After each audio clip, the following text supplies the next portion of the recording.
Welcome back, Monkey Butt Nation. We're here in Biggest Garage with Sash and Sideroad Steve. Yay! And Road you guys Pickle.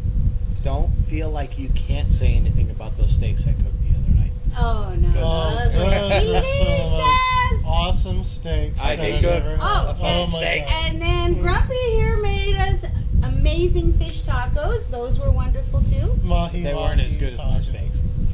No comparison. What up? I'm not What? doing any of that business. Sash wanted tacos. Okay. I love tacos. I love tacos too. Yes. They're good. They're good. Taco Tuesday. Taco Tuesday. Was that Tuesday? Today is Tuesday. It's Tuesday. Today is Tuesday. Tuesday. We had, Topless we had Tuesday. pizza today. So. Topless. Tuesday. I posted it on our Facebook page. And what, Kim? Oh, it's all right. I'm getting a nice blowjob from it. We're talking about the air conditioner. Yes. Yes. See, Biggust's garage is so cool. Literally, he's got a swamp cooler in his garage. It's the only way you can do anything in the garage in Arizona. Because it's like Some- 104 It degrees was out. 104. Yeah. But And this it's really dropped nice. it down to a nice 80 degrees. Did That's you right. say It's beautiful. strap? Yeah. Never mind. That'll be a tech tip for a later date. Yes. Mhm. So, one of the things, you guys have been on the road for a couple weeks now. Couple weeks. A couple Couple weeks weeks. longer than that. Really? Like about 18 months. 19. We just hit 19 months. Yeah. Yeah, but you went home and kind of, well, I'm saying, We don't count that part. you don't count that part? Pretty No. much no. Well, we didn't because we really have a never- home to go back to. We just kind of went back to the San Diego where we're from. Yeah. But we really didn't have a home that we moved into. We just kept bouncing around, and we were really So you there. were couch surfing. Yeah, we were just there because it's winter time. This was a continuance of the road pickle. Right. Yeah. Basically, the first thing that drove Sash and Steve into our hearts at Monkey Butt Radio was the road pickle, because that was the epitome of what being a biker is going out and just doing it, living on the road. These guys are doing it, and now this is just a continuance of that. 19 months? We're just Holy crap. keeping on going. We just ride our motorcycles around the country, and we've been as far east as Virginia and New Jersey, and all the way back through northern USA and down here. And typically, what we do is during the winters, we just kind of stay down in this area, in the southwestern United States, Arizona and Southern California. And then, as the warmer months come back, we go back out again and just ride around the country. But we really don't have a permanent residence. We just kind of live on our bikes. We stay in hotels, and we just do our work, and we ride and hang out with you guys. How do you, okay, everybody has, every adult has their normal bills they have to pay and correspondence you have to do through the mail. And I know we live in a technological age, and you guys work in the IT industry. Yeah, So- we do internet publishing. Internet publishing, so you work in the IT industry, but I know you guys still get mail. How do you get your mail? Our assistant, we have an office manager, Shelley, and she manages our office, gets all of our mail, and sends us a FedEx package once a week. That was one of the very first things we did right before we left, was we set up a FedEx account, and she gets mail. Steve also writes beef jerky reviews, and he gets packages of beef jerky sent to our office, and Shelley sends out our mail about once a week, depending on where we are, how long we're going to be on the road, how long we're going to be at a hotel. I know you guys went to Sturgis and back, so I guess that was a longer stretch from getting your mail. Right. Okay. We went about, I guess about 2.5 weeks. No mail, no jerky, no nothing. And it was nice. You going through DTs? You going through withdrawals from not having jerky? No, I've actually had some today. Nice. But Still yeah. waiting, Steve. Yes. They're still waiting for their jerky. Yeah, I'm trying to hook you up, man. Trust me, you guys are gonna get a lot of it. But yeah, You're on the list. Shelley is basically our address. Her house is our mailing address. And so all of our mail gets sent there, our packages, and then whenever we're staying in a town for a week or more, she just FedEx that stuff out to us. That's awesome. Yeah. So that's a good idea. And just, we always think of, okay, well, if you're going to go back east to visit family, you can actually FedEx or UPS your luggage. Right. I've done that Yeah. before, but, it was cheaper than putting it on a plane. plane. We've done stuff like that where we've advanced certain packages of our stuff out to a place, a hotel or whatever. Yeah, we've done Yeah, we were at Sturgis and we did stuff kind of like that. You know, where we needed to send stuff out to a particular campground that we're going to be. And so we did that. You know, we get into some of that logistics. That's why we set up a FedEx account so we can just do that stuff and have it billed to our account. How do you coordinate all that logistical mess though?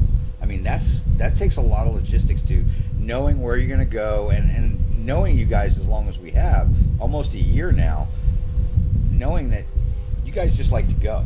Right. But you have certain destinations that you want to go see or certain clients around the country that you have to go see.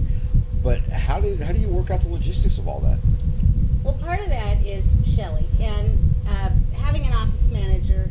She does our bookkeeping, she manages our mail, she manages my personal money as well, and we use Google Docs to kind of keep a list of my budget, and we are all Your shoe three budget? Yeah, my shoe budget. Woo! I still shop quite a bit. But every time I get a new thing, I have to get rid of something because I can't carry more than what I already have. But Shelley keeps me on track with what I can afford to spend. She worked out a budget for the business. We have another business. She does the mail. She helps remind Steve when he's got like an insurance payment due or something like that. And she just kind of she's that steady rock that keeps us kind of anchored, which is nice. So she allows you to do what you do. Exactly. Because without her, you couldn't do this. She's the lifeblood of all of this. If we didn't have that, we would be so stressed all the time. And this is the cool part, is that we don't have to worry. You know, we get on the bike, I'm not thinking about anything except the road in front of me, the moment, right in that moment. And what I've learned is to live in the moment. And the more days and weeks and months that I've stayed in the moment, stayed in the road. Because if you're thinking what's around the bend, you're not looking at the road in front of you. It doesn't have your full attention, right? Right. So you start living your life that way, and all of a sudden you're fully living every minute, every day. Steve is the one that taught me to be that way. He always thinks that way. That's tough, dude. That's awesome. That is totally awesome. So she keeps that shit managed, you know, that I don't, and it's effortless for her because this is just what she does well, and she does for a living, and we pay her, and she's worth every damn penny. And she also stores just our few little belongings in her one-car garage. So she's got this one-car garage, and it's about half full with our stuff, and the rest of it is her stuff. And then she's also got another two-car garage with their stuff. But that's all we have left, is just 7 sticks of furniture, keepsakes, dishes, you know, that were given to me by my grandmother, that kind of stuff. And that's it. And you know what?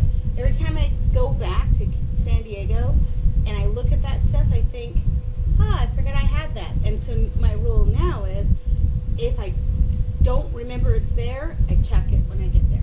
You know, my wife has the same thing. If her clothes, she's got that whole extra room as her closet. The guest room is her closet.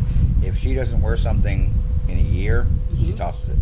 I was just talking to Steve about that. I'd just like to point out that my wife is working the camera at this point. Honey, if you could take a couple notes. She's shaking her head no. I know. And she just flipped you off. She's giving me the stink eye and flipping me off. A distinctive no. I'm sorry, dear. She gave you the monkey butt salute, buddy. I know. Well, you know, a lot of fashion experts actually say, if you don't wear something in a certain period of time, you know, reevaluate and get rid of it. And most of my life, I never did that. Most of my life, I collected things because I grew up incredibly poor, and I hurt inside deeply because I didn't have nice things like the other girls at school did. They made fun of me. They called me horrible names, and I felt very demeaned. And I thought when I got out of school and I made my own money that I started feeling like the things I owned defined who I was. And Road Pickle has taught me that it's not, what defines me is not where I live or what